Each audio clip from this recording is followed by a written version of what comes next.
Bonjour à toutes et à tous, bienvenue dans cette nouvelle édition, le journal de la rédaction sur votre chaîne d'infos régionale en images en 8 minutes, un tour complet de l'actualité près de chez vous d'avoue. D'abord vos prévisions météo, un lundi encore très instable et mitigé, un peu de soleil mais aussi des nuages et des pluies, du vent encore pour ce lundi. Et dès ce mardi, pour le reste de la semaine, on espère bien le retour du soleil de l'été, puis surtout des températures qui vont aller crescendo au fur et à mesure des prochains jours. Mais ça, on en reparlera avec le bulletin météo complet, les prévisions à suivre bien sûr comme toujours après ce journal. Une belle image, d'abord solidaire, ce week-end, ce samedi à 800, à l'occasion de la braderie solidaire de l'association Les Petits Frères des Pauvres. Une vente un peu spéciale puisqu'il s'agissait de biens provenant de successions, en grande partie, des familles qui donnent, qui lèguent leurs biens. Cela représente jusqu'à 2/3 de ce que reçoit chaque année l'association. Sur place, une dizaine de stands en extérieur avec tout ce que l'on peut trouver dans des brocantes traditionnelles, mais aussi des œuvres d'art à l'intérieur des pavillons. Cette vente permet bien sûr d'attirer du monde et de récolter de l'argent, mais aussi de sensibiliser à la cause de l'association, l'aide aux plus démunis et notamment aux personnes âgées. Explication sur place au micro de Louis Caillé. On est toujours à la recherche de fonds. On a toujours des besoins qui grandissent, puisque maintenant on va de plus en plus vers le milieu rural.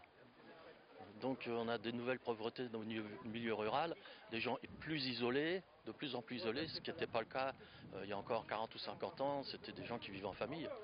Donc on a de nouveaux problèmes à régler.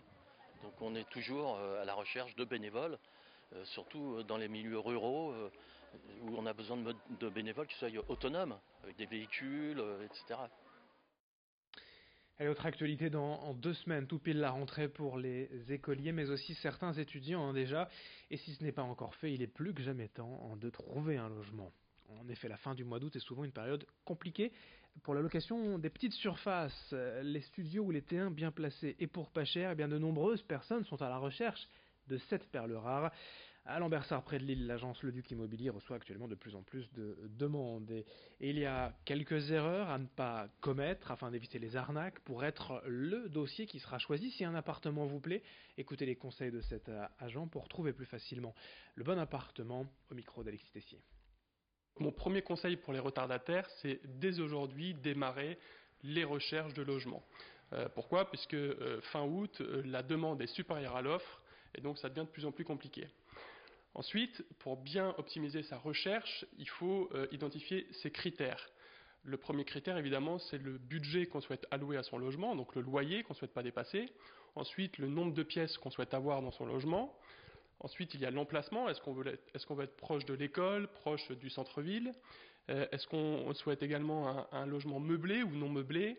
L'ensemble de ces critères permettront à l'étudiant d'optimiser ses recherches et de gagner du temps.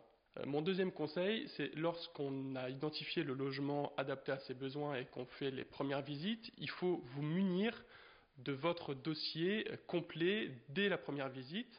Pour 2 raisons. La première, c'est que ça prouvera votre sérieux vis-à-vis du propriétaire ou de son mandataire. Et la deuxième, c'est que s'il vous plaît, vous pourrez déposer votre dossier en premier. Et si vous êtes le premier dessus, vous avez plus de chances d'avoir le logement.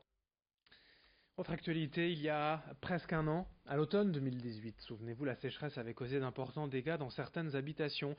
Des personnes avaient retrouvé en effet les murs de leur maison fissurés à cause des mouvements de terrain. Tout récemment, la liste des communes reconnues en état de catastrophe naturelle a été publiée. Citons par exemple Ardres, Coquelles, Dèvres, Éperlec, Rinxan, Samé ou encore Zutkerque. Qu'est-ce que cela change précisément pour les sinistrés et en quoi consiste la procédure? Les explications en plateau avec Idil Gunaï. Et c'est le maire de la commune qui doit faire la demande d'une reconnaissance d'état de catastrophe naturelle pour ses administrés. Il en fait la demande auprès du préfet qui, à son tour, la transmet au ministère de l'Intérieur. Tous les mois, une commission interministérielle se réunit et décide ou non d'une reconnaissance de catastrophe naturelle. Pour les événements de l'automne 2018, elle a émis un avis favorable pour une vingtaine de communes au total, du Nord et du Pas-de-Calais sur les 75 qui en avaient fait la demande.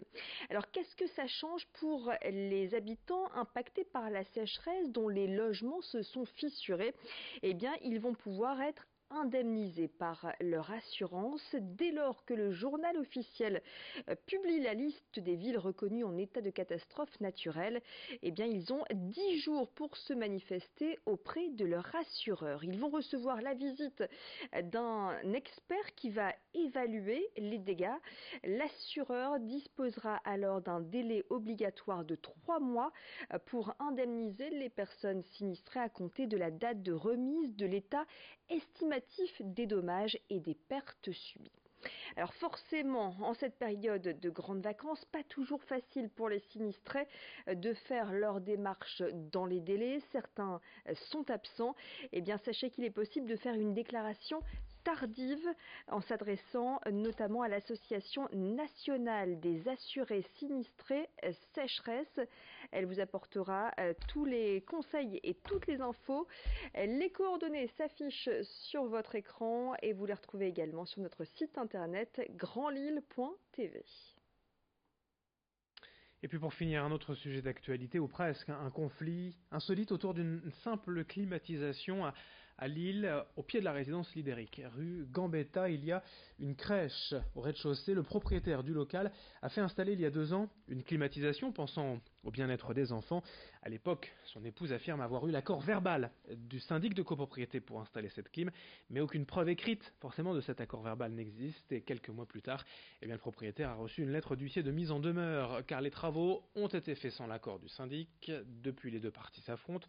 Aucun règlement à l'amiable n'a pu être trouvé et le propriétaire se retrouve désormais assigné au tribunal. On l'écoute à ce propos au micro de Lucille Constant. J'espère une conciliation, même si en réalité je dois participer à certains frais pour que nous puissions finir nos jours heureux et avoir la continuation de cette crèche dans notre résidence. Ça serait un bien-être pour finir notre vie tranquille. Merci de votre attention. Dans un instant, d'autres infos, d'autres images. Très belle journée à toutes et à tous.